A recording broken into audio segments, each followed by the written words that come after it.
I now give the floor to the distinguished representative of Pakistan to introduce an address by the head of government. Thank you, Madam President. Madam President, I have the honor and privilege to introduce the pre-recorded address of His Excellency Mr. Imran Khan, Prime Minister of the Islamic Republic of Pakistan, to the 75th session of the General Assembly. Mr. President, Secretary General, Excellencies, ladies and gentlemen, I'm honored to address the United Nations General Assembly once again. I congratulate His Excellency Mr. Volkan Bozkır on his election as the President of the 75th session of the General Assembly. We also appreciate the skillful leadership of the outgoing President, His Excellency Tijani Mohammad Bande, especially during the COVID-19 crisis. We commend the leadership of the Secretary General in these extremely turbulent times.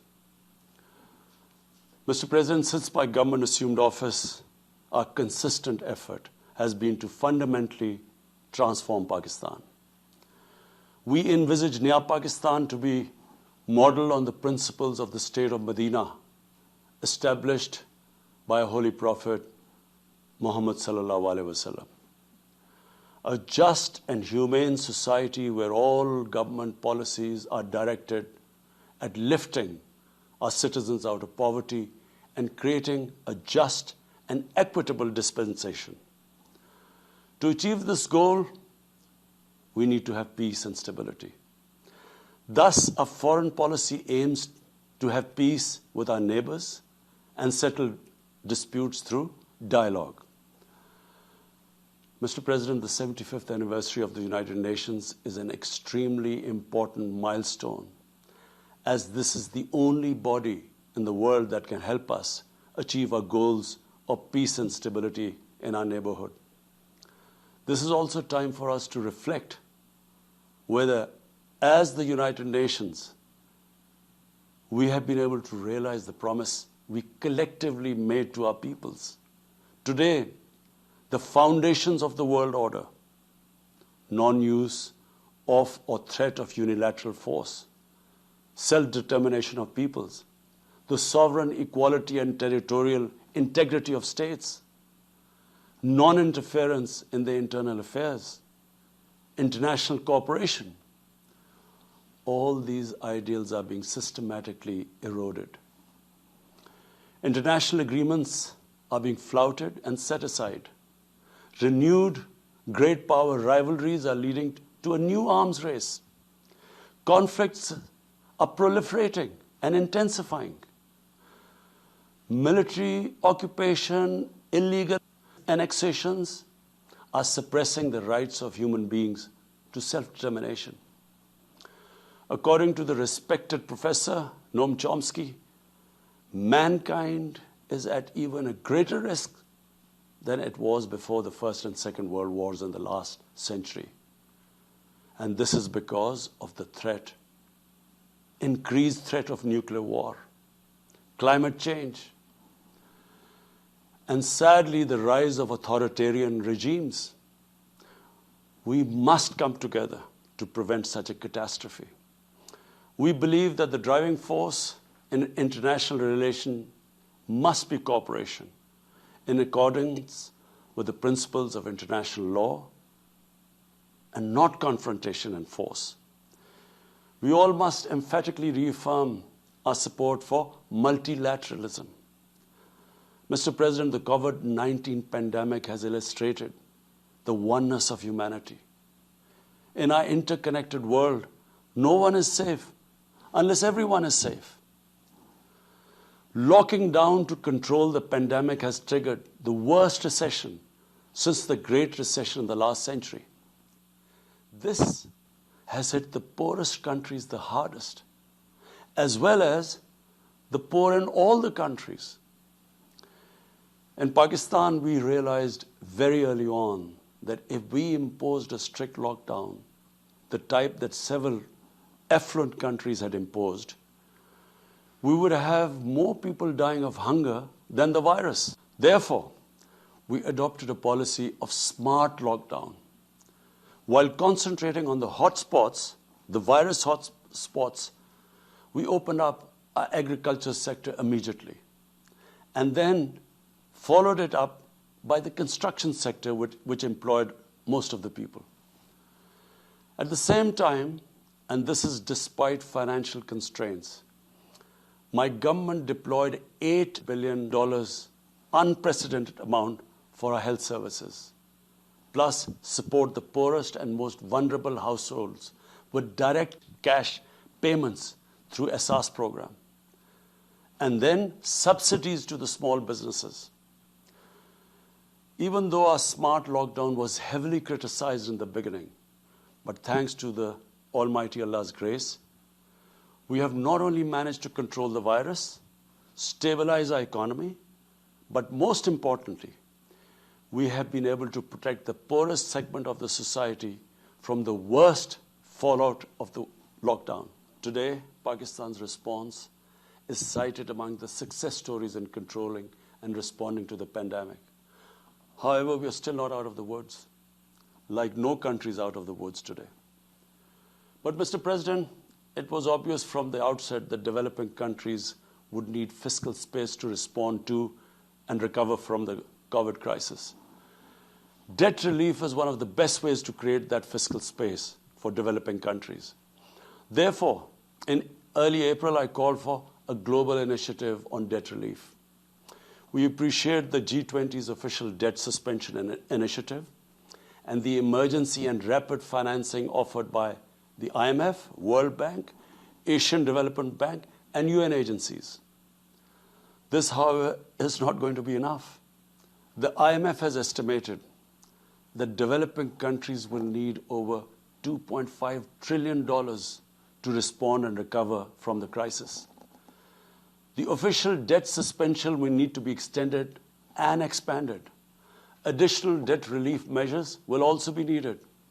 Development banks should ensure adequate financial inflows. Rich countries have generated over $10 trillion to finance their own response and recovery. They should support the creation of at least $500 billion in new special drawing rights for the developing world. Mr. President, in my address to the General Assembly last year, I had highlighted the tremendous damage that illicit financial flows from developing countries to rich countries and to offshore tax havens cause. This leads to the impoverishment of the developing nations. Money that could be used towards human development is siphoned off by corrupt elites. The loss of foreign exchange causes currency depreciation. That in turn leads to inflation and poverty. The quest for getting back these stolen resources is nearly impossible, given the cumbersome procedures. Moreover, the powerful money launderers have access to the best lawyers. And sadly, because they are the beneficiaries, there is a lack of political will in the rich countries to curb this criminal activity. Mr. President, if this phenomena is unaddressed, it will continue to accentuate the inequality between the rich and the poor nations, and eventually will spark off a bigger global crisis, a far bigger global crisis than the present migration issue poses. The rich states cannot hold forth on human rights and justice when they provide sanctuary to money launderers, to their looted wealth. There are robust anti-money laundering and anti-terror financing regimes. I call upon this Assembly to take the lead in efforts to build a global framework to stem the illicit financial flows and ensure speedy repatriation of stolen wealth. It is important to realize that the aid that flows from rich countries to the developing world is minuscule compared to the massive outflows by our corrupt elites. Mr. President, this year, I must again reiterate the threat posed to mankind due to climate change. Unprecedented fires in Australia, Siberia, California, Brazil. Unprecedented floodings in various parts of the world. Record temperatures, even in the Arctic Circle. This should make all of us worried for our future generations. Commitments made through the Paris agreements must be fulfilled. In particular, the commitment to mobilize $100 billion annually as climate finance. Pakistan's contribution to carbon emissions is minimal, but it is one of those countries most affected by climate change. Yet, we have decided to take the lead as we consider addressing climate change a universal responsibility. We have launched an extremely ambitious program to plant 10 billion trees in the next 3 years as a contribution to mitigating the effects of climate change. Mr. President, the pandemic was an opportunity to bring humanity together.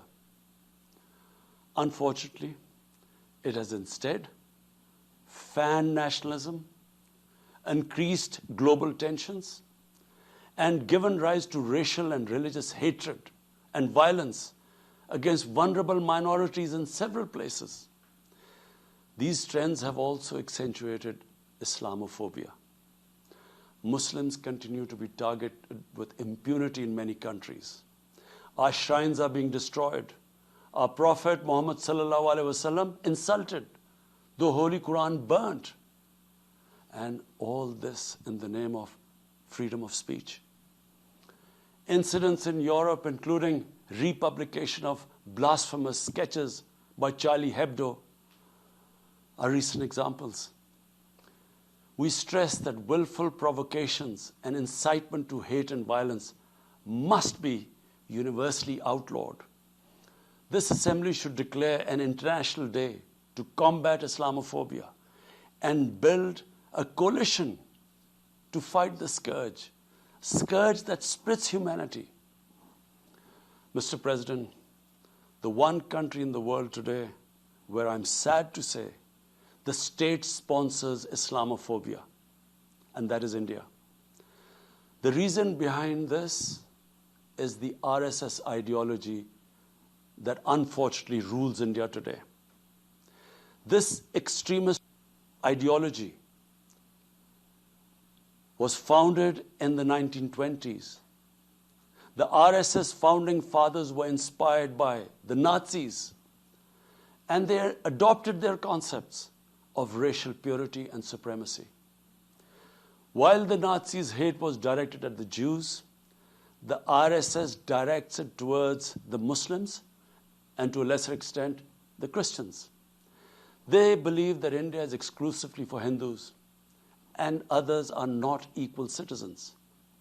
The secularism of Gandhi and Nehru has been replaced by the dream of creating a Hindu Rashtra by subjugating, even cleansing, India's 200 million Muslims and other minorities.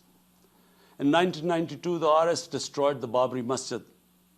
In 2002, some 2,000 Muslims were slaughtered in Gujarat, and this was under the watch of Chief Minister Modi. In 2007, over 50 Muslims were burnt alive by RSS arsonists aboard the Samjhota Express train. In Assam, around 2 million Muslims face the prospects of being arbitrarily stripped of their nationality through the adoption of discriminatory laws.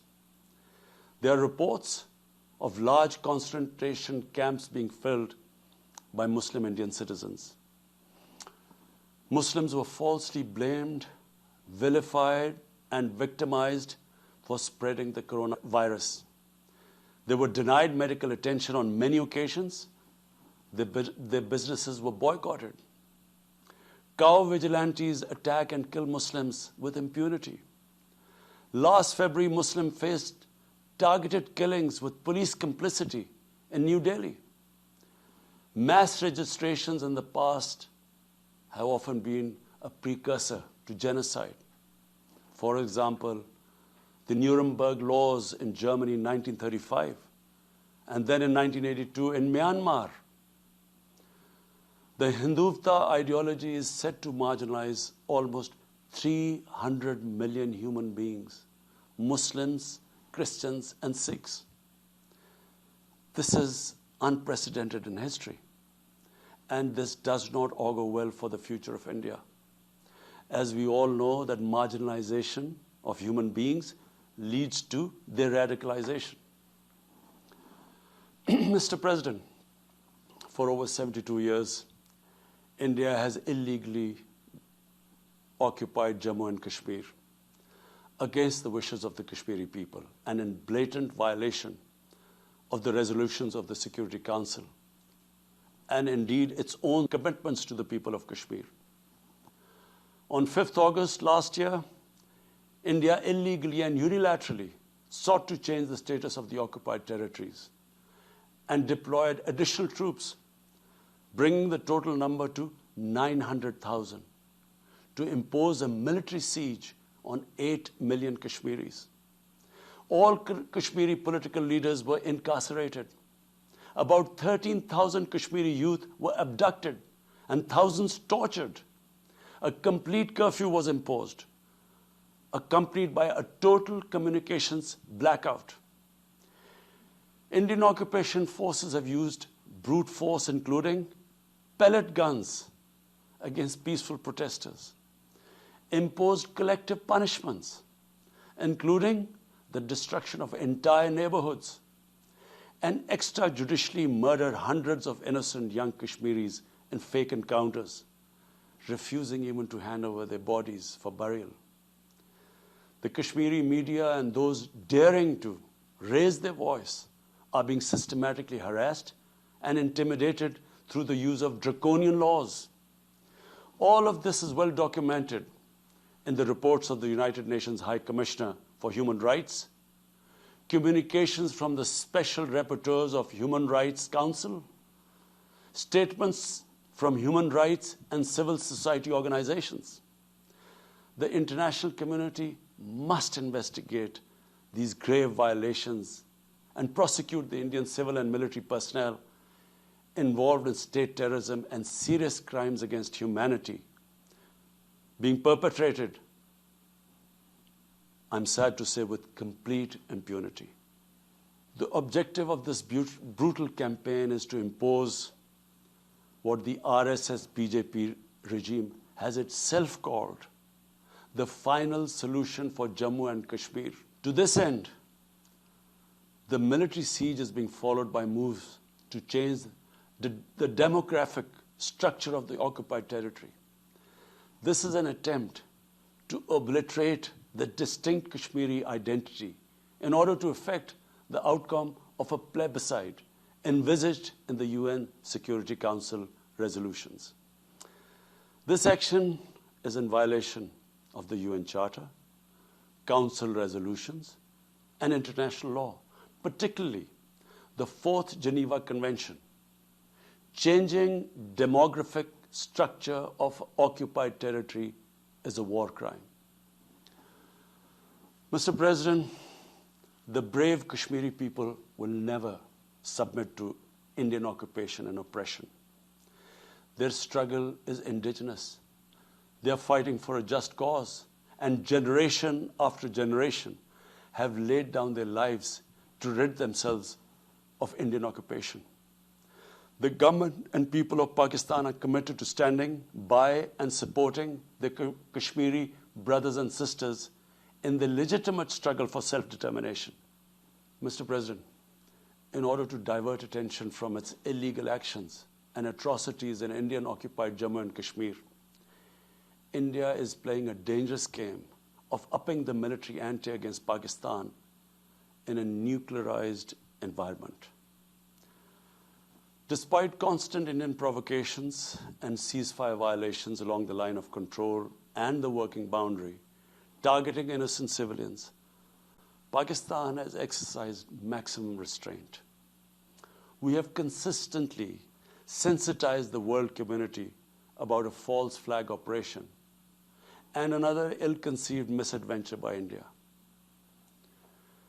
My parents, Mr. President, were born in the colonial India, and I was the first generation that grew up in an independent Pakistan. I want to make it clear that any attempt by the fascist, totalitarian, RSS-led Indian government to aggress against Pakistan will be met by a nation that will fight for its freedom to the end. Mr. President, there will be no durable peace and stability in South Asia until the Jammu and Kashmir dispute is resolved on the basis of international legitimacy. Kashmir has been rightly described as a nuclear flashpoint. The Security Council must prevent a disaster conflict and secure the implementation of its own resolutions, as it did in the case of East Timor. The Council has considered the situation in Jammu and Kashmir 3 times in the past year. It must take appropriate enforcement actions. It must also take steps to protect the Kashmiris from an impending genocide by India. Pakistan has always called for a peaceful solution. To this end, India must rescind. To reach this end, India must rescind the measures it has instituted since 5th August 2019, end its military siege and other gross human rights violation, and agree to resolve the Jammu and Kashmir dispute in accordance with the relevant UN Security Council resolutions, and of course, the wishes of the people of Kashmir. Mr. President, Pakistan's desire for peace in our region is also manifest in our efforts to promote a political solution in Afghanistan. I have consistently maintained over the past 2 decades that there is no military solution to the conflict in Afghanistan. The only way forward was and is a political settlement, which involves the full spectrum of Afghanistan's political actors. Pakistan fully facilitated the process that culminated in the US-Taliban peace agreement on 29 February 2020. Pakistan is deeply gratified that it has fulfilled its part of the responsibility. The Afghan leaders must now seize this historic opportunity to achieve reconciliation and restore peace in the war-torn country. Through the intra-Afghan negotiations that commenced on 12th of September, they must work out an inclusive, broad-based, and comprehensive political settlement. The process must be Afghan-led and Afghan-owned, and without any interference or outside influence. Early return of Afghan refugees must be part of this political solution. After almost 2 decades of war, it is imperative not to allow spoilers within and outside Afghanistan to subvert the peace process. Peace and stability in Afghanistan will open new opportunities for development and regional connectivity. Mr. President, Palestine remains a festering wound. A just and lasting settlement is indispensable for the Middle East and actually the world. Illegal annexations of Palestinian territory, the building of illegal settlements, and the imposition of inhuman living conditions on the Palestinian people, especially in Gaza, cannot bring peace to a troubled region.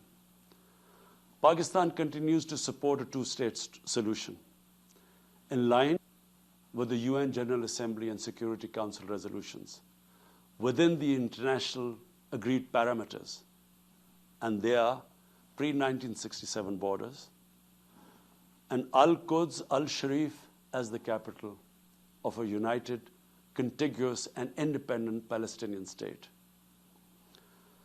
Mr. President, the United Nations remains the best legitimate avenue for collective action in managing international conflicts, fostering peace and security, promoting equitable development, and addressing global problems. I urge the Secretary General to take the lead in preventing global conflicts. He should convene summit-level meetings to address regional hotspots and resolve outstanding disputes. The United Nations should be made fully responsive to the challenges of our times.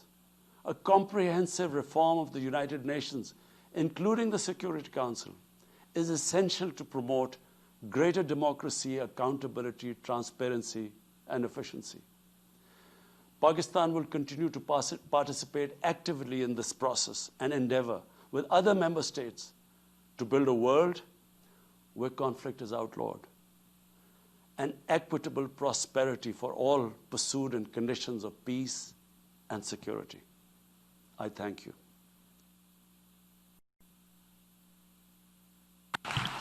On behalf of the General Assembly, I wish to thank the Prime Minister of the Islamic Republic of Pakistan for the statement just made.